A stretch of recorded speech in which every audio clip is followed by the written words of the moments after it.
Halo teman-teman pecinta alur film, balik lagi bareng gue Ferry di Narasi Cerita, tempat dimana kita ngebahas film-film penuh aksi, ketegangan, dan konflik yang bikin deg-degan sampai akhir. Di video kali ini, gue bakal ngebahas film action thriller yang settingnya cuma di satu kantor polisi kecil, tapi isinya chaos luar biasa. Ceritanya tentang seorang penipu licik yang sengaja bikin masalah supaya bisa masuk sel tahanan. Awalnya kelihatan seperti keputusan bodoh, tapi ternyata dia punya rencana besar. Sebelum kita masuk alur ceritanya, jangan lupa like, komen, dan subscribe supaya nggak ketinggalan film action seru lainnya. Langsung aja kita masuk ke alur ceritanya.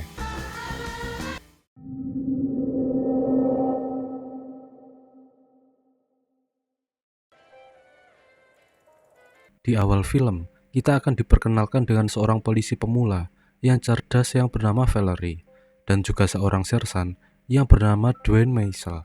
Tak lama, Valerie mendapat tugas untuk melerai kerusuhan di sebuah pesta pernikahan. Mereka berdua pun kemudian bergegas menuju ke sana. Di tempat lain, terlihat seorang penipu yang bernama Teddy sedang berlari menghindari kejaran seorang pembunuh bayaran. Valerie akhirnya sampai ke pesta tersebut dan berusaha melerai kerusuhan yang terjadi. Namun, tiba-tiba dia dipukul oleh seseorang dan dia adalah Teddy si penipu. Valerie kemudian menahan Teddy atas tuduhan penyerangan. Dan Bob, si pembunuh bayaran, menyaksikan Teddy dibawa oleh polisi. Sementara di kantor polisi, Valerie mendapati kalau Teddy sedang mengalami luka tembak di perut. Ternyata, Teddy sengaja membuat dirinya ditangkap untuk menghindari Bob, si pembunuh bayaran. Sementara, Dwayne mendesak Hooper untuk segera menyerahkan persediaan barang bukti yang sedang dia siapkan. Tak lama berselang, Dwayne mendapat telepon dari anak buahnya yang menemukan sebuah mobil polisi tanpa nomor plat dan dipenuhi dengan puluhan bekas peluru. Lalu, tiba-tiba, mobil polisi ditabrak oleh Bob.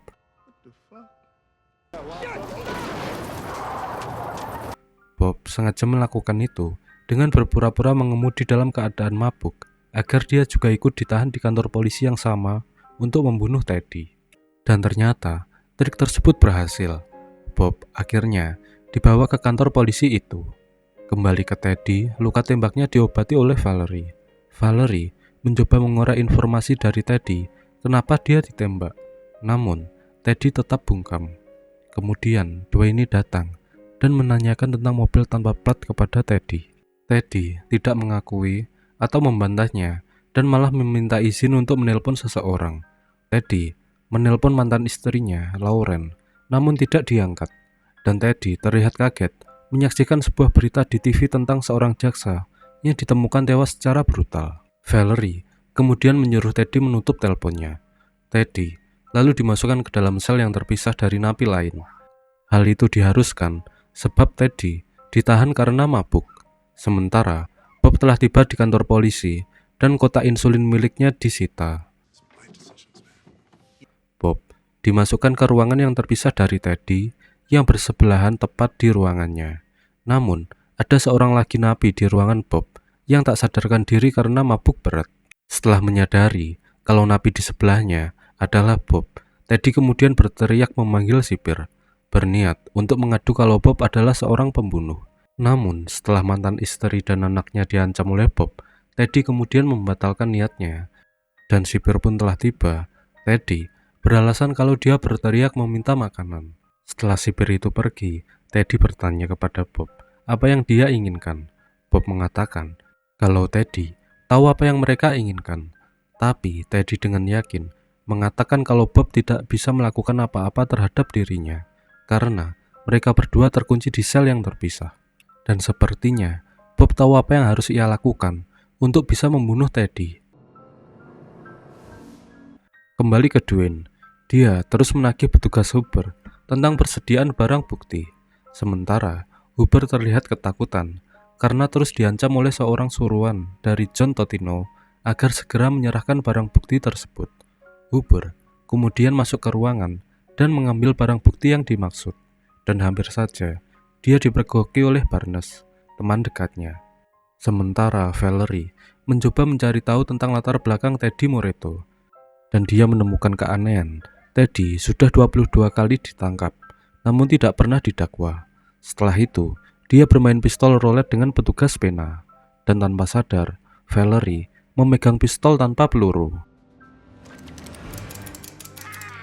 Kembali ke Teddy di depan Bob. Teddy mengatakan kalau dia tahu tentang latar belakang Bob yang merupakan seorang pembunuh bayaran legendaris. Sementara Bob juga tahu tentang latar belakang Teddy yang merupakan seorang penipu ulung. Teddy mencoba untuk menyogok Bob dengan uang yang dia curi agar Bob tidak membunuhnya. Namun, Bob mengatakan kalau ini semua bukan lagi tentang uang. Tidak ada kesepakatan apapun yang bisa ia buat, dan dia juga sudah hampir kehabisan waktu. Valerie menemui Dwayne dan memberitahu tentang latar belakang Teddy yang dia lacak. Dari mobil polisi tanpa plat yang ditemukan tersebut, Valerie memiliki teori kalau Teddy mencuri mobil polisi tersebut atau dia sengaja menyamar sebagai polisi. Sementara Dwayne semakin berang dengan Hooper karena tak kunjung menyerahkan persediaan barang bukti yang dia inginkan. Kemudian dia mencari Hooper di toilet, namun tidak menemukannya. Ternyata Hooper bersembunyi di dalam kamar toilet dan sedang berbicara dengan orang yang mendesaknya untuk segera menyerahkan barang bukti tersebut. Diketahui kalau Hooper berhutang dengan orang itu. Roy, teman satu sel Bob, telah sadarkan diri. Sikap Roy yang menyebalkan membuat Bob sedikit merasa terganggu. Lalu dia melihat jam tangannya yang ternyata sudah masuk jam 12 malam. Dan saat itu juga kotak insulin Bob yang tadi disita tiba-tiba terbakar. Dan tiba-tiba alarm kebakaran meremungi. Dan detik itu juga Bob menghajar Roy habis-habisan. Ternyata Bob sudah merencanakan ini semua. Teddy kemudian berteriak memanggil petugas. Sementara Hooper terlihat kaget saat melihat foto Teddy. Dia baru sadar kalau Teddy ditahan di sana. Dwayne segera memeriksa kerusuhan yang terjadi di sel Bob. Bob mengatakan kalau Roy kejang-kejang sendiri. Sementara Teddy berusaha melarang Dwayne agar tidak masuk ke sel itu. Namun, Dwayne tetap masuk dan Bob langsung menghajarnya hingga pingsan. Lalu, dia meraih pistol dan langsung menembak Teddy. Suara tembakan berhasil membuat kecoh satu kantor polisi. Saat Bob mencoba masuk ke dalam sel Teddy, Valerie datang menodongnya dengan pistol dan keduanya sama-sama tidak menyadari kalau tidak ada peluru di pistol milik Valerie. Bob menjatuhkan pistolnya dan dimasukkan kembali ke dalam sel. Sementara Roy dilarikan ke ruangan pertolongan. Kemudian Valerie menolong Dwayne yang sudah sadarkan diri. Setelah itu Valerie kembali lagi ke sel untuk menginterogasi Teddy secara personal. Dia penasaran kenapa Bob sengaja membuat dirinya ditangkap demi untuk membunuh Teddy. Namun Teddy dan juga Bob masih tetap saja bungkam. Lalu Valerie mengajak kalau dia akan menahan Teddy dan Bob ke dalam sel yang sama. Dengan begitu Teddy baru mau menceritakan semuanya. Lalu, Teddy menceritakan kalau dirinya semacam konsultan bagi kaum elit, termasuk mafia dan penjabat. Dalam pekerjaannya, Teddy banyak melakukan penipuan terhadap para kliennya. Hal itu yang membuat dia memiliki banyak musuh, termasuk seorang yang bernama John Totino. Teddy bekerja dengan seorang bos mafia yang kejam pemilik kasino. Suatu saat, dia ditugaskan untuk melobi seorang jaksa agung. Namun, jaksa tersebut tidak mempan disuap. Hingga pada akhirnya, jaksa tersebut dibunuh dengan brutal. Dan ternyata si jaksa merekam semua percakapannya dengan Teddy, termasuk upaya Teddy untuk menyogoknya. Hal itu membuat Teddy menjadi tersangka utama pembunuhan tersebut untuk menyelamatkan nasibnya sendiri. Teddy bekerja sama dengan FBI untuk meringkus bos mafianya. Dan karena hal itu, nyawa Teddy hampir saja melayang. Merasa terancam, Teddy memutuskan untuk melarikan diri dan bersembunyi. Bob kemudian meminta Teddy untuk sekalian menceritakan tentang uang jutaan dolar milik bosnya yang dia tipu. Valerie kemudian meminta Teddy untuk menceritakan kejadian 24 jam sebelumnya saat dia tertembak hingga sengaja membuat dirinya tertangkap. Saat itu, Teddy berhasil ditemukan dan ditangkap oleh 2 orang polisi korup yang ingin menyerahkannya ke FBI. Namun di depan sebuah motel, mereka diserang oleh orang-orang suruhan John Totino. Meski sempat tertembak, namun Teddy berhasil kabur dengan mobil polisi tersebut. Untuk membuktikan semua omongan Teddy, Valerie menugaskan 2 orang polisi lain untuk mengecek motel tempat lokasi penembakan tersebut. Dan mereka tidak menemukan adanya korban atau tanda-tanda penembakan yang terjadi di sana. Valerie mulai menyadari kalau apa yang diceritakan oleh Teddy hanyalah sebuah kebohongan. Kembali ke sel, Bob bertanya kepada Teddy kenapa dia mengkhianati kepercayaan bosnya.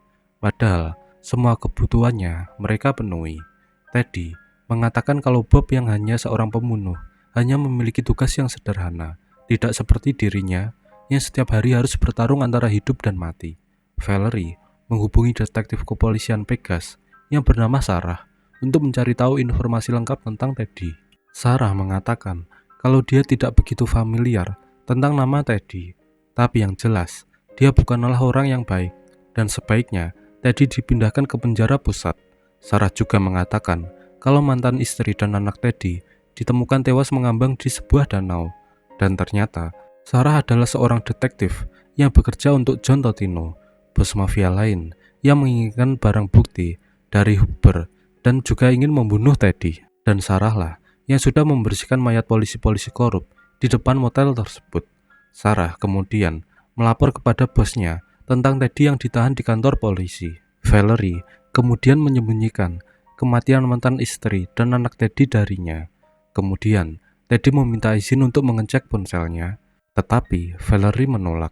Tak lama, datang seorang pembunuh bayaran kiriman dari John Totino di kantor polisi tersebut yang bernama Anthony Lab. Dia datang dengan menyamar sebagai seorang kurir. Lalu, dia menembak petugas yang hampir saja mengenali wajahnya. Tak lama setelah itu, 2 polisi lain pun masuk, dan dengan santainya, Anthony menembak keduanya hingga tewas. Lalu setelah itu, 1 polisi lagi yang menjadi korbannya. Sementara di ruangan lain, Hooper membunuh Sersan Dwayne, begitu juga dengan Roy. Valerie tiba, dan baku tembak pun terjadi. Dan Anthony terus melakukan penembakan. Beruntung, Valerie berhasil bersembunyi masuk ke dalam sel. Namun sialnya, dia tertembak di perut sebelah kanan. Teddy ingin membantu dan untuk itu, Valerie harus mengeluarkannya dari sel. Akan tetapi, Valerie tidak ingin melakukannya. Sementara, dia mencoba menghubungi Hooper yang masih selamat, tapi Hooper tak menjawabnya. Anthony pun mencoba masuk ke dalam sel. Untungnya, dinding ruangan sel itu dilengkapi dengan anti peluru, dan untuk sementara, Anthony hanya bisa mengoceh dari luar dan menyapa Bob, teman seperjuangannya. Tapi, kini keduanya harus bersaing untuk membunuh Teddy. Sementara, Valerie yang semakin sekarat masih mencoba untuk memanggil bantuan melalui radionya, namun masih tidak ada jawaban, dan Teddy masih berusaha agar Valerie mengeluarkannya dari sel. Namun, Bob juga berusaha meyakinkan Valerie bahwa mengeluarkan Teddy adalah sebuah kecerobohan. Tak lama, Hooper datang dan mengatakan kalau semuanya sudah aman. Dia sudah berhasil melumpuhkan Anthony. Beruntung, Valerie sudah mengganti kode pintu ruangan sel tersebut, sehingga Hooper tidak bisa masuk. Tetapi Valerie mencurigai Hooper karena ketertarikannya dengan barang bukti yang diinginkan oleh John Totino. Valerie berhasil membuat Hooper emosi dan tanpa sengaja mengakui kalau dia telah membunuh Sersan Dwayne. Lalu, Hooper dan Anthony berusaha menerobos dinding. Ia menghancurkannya dengan menggunakan palu besar. Dan di dalam sel, Bob meminta Valerie untuk mengizinkannya membunuh Teddy. Maka dengan itu, Anthony tidak akan masuk dan membunuh Valerie, karena yang Bob dan Anthony inginkan hanyalah Teddy. Melihat Valerie yang semakin sekarat, Teddy masih berusaha agar Valerie menyerahkan kunci selnya. Tetapi Valerie masih tetap pada pendiriannya. Hooper berusaha memukul dinding tersebut, sementara Anthony malah asik bersantai. Dan pada akhirnya, Valerie melempar kunci itu kepada Teddy, dan bahkan Valerie memberikan pistolnya. Valerie akhirnya jujur kepada Teddy kalau istri dan anaknya telah tewas. Teddy lalu bertanya kepada Bob apakah dia yang membunuh keluarganya, tetapi Bob mengatakan kalau yang membunuh mereka adalah Anthony. Teddy sangat terpukul mengetahui akan hal itu. Lalu, dia keluar mencari Anthony. Dua polisi yang memeriksa lokasi motel telah kembali dan mereka keheranan melihat keadaan kantor polisi yang sepi dan peluru berserakan di lantai. Lalu, keduanya mendengar suara palu haber dan tanpa ragu mereka menghampirinya. Dan satunya lagi tewas dan yang lain tertembak di kaki. Tetapi Anthony malah memaksa Hooper untuk membunuhnya temannya tersebut. Dan yang membunuhnya ternyata adalah Teddy yang datang secara tiba-tiba. Anthony dan Hooper kemudian bergegas kabur. Dan ternyata Bob sudah berhasil melepaskan borgolnya dan berusaha meyakinkan Valerie bahwa pilihannya untuk melepaskan Teddy adalah keputusan yang salah. Karena Teddy tidak akan pernah kembali. Dia meminta Valerie untuk memberikan kunci salah satu itu agar dia bisa segera menyelamatkannya. Sementara di luar, aksi kucing-kucingan antara Teddy dan Anthony terus berlanjut, dan Hooper berhasil ditemukan oleh Bob yang ternyata sudah dilepaskan oleh Valerie. Bob menembak Hooper hingga tewas. Sementara, Anthony terus menceritakan bagaimana dia membunuh anak dan mantan istri Teddy berniat untuk menjatuhkan mentalnya. Dan pada akhirnya, Bob yang menemukan Anthony dan langsung menghajarnya hingga sekarat. Alamat, Teddy tiba dan keduanya saling menodongkan senjata. Tetapi, Bob membiarkan Teddy yang membunuh Anthony sebagai balas dendam. Setelah itu, dia akan melanjutkan tugasnya membunuh Teddy. Dan Teddy membunuh Anthony tanpa ampun. Tidak hanya itu, Teddy juga membakar kantor polisi tersebut. Setelah dendamnya terbalaskan, Teddy pergi ke ruangan debat dan dikejutkan dengan kehadiran Valerie yang keadaannya semakin membaik. Ternyata, Bob benar-benar menepati janjinya menolong Valerie. Berbeda dengan Teddy yang justru malah mengabaikannya. Dan Valerie sudah memanggil pasukan polisi untuk meringkus Teddy dan memasukkannya kembali ke dalam sel tahanan. Tapi belum sempat itu terjadi, Teddy terlebih dahulu melakukan perlawanan.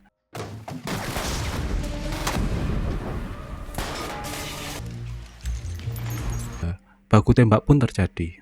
Sementara kebakaran semakin membesar, Teddy sempat terkena tembakan namun masih bisa bertahan. Saat Teddy berusaha keluar, Valerie menembaknya dari jarak jauh. Kemudian dia mendekati Teddy, dan di saat Valerie ingin menembaknya sekali lagi, Sarah muncul untuk menggagalkannya. Ketika Sarah ingin menembak Valerie, Bob muncul dan membunuh Sarah. Setelah itu, Bob menembak Teddy berkali-kali hingga tewas. Kemudian Valerie bertanya, apa isi tas yang sangat diinginkan oleh John Totino itu? Bob mengatakan, tidak ada gunanya. Tepat setelah Bob pergi menggunakan mobil polisi, pasukan polisi yang dipanggil oleh Valerie tiba. Lalu, Valerie dilarikan ke rumah sakit menggunakan ambulan. Di tengah perjalanan, Bob menelpon bosnya dan mengatakan kalau Teddy Moreto berhasil dilenyapkan. Setelah itu, Bob menelpon John Totino untuk menyerahkan barang bukti tersebut demi uang. Sementara, Valerie memutuskan untuk memburu Bob dan film pun berakhir.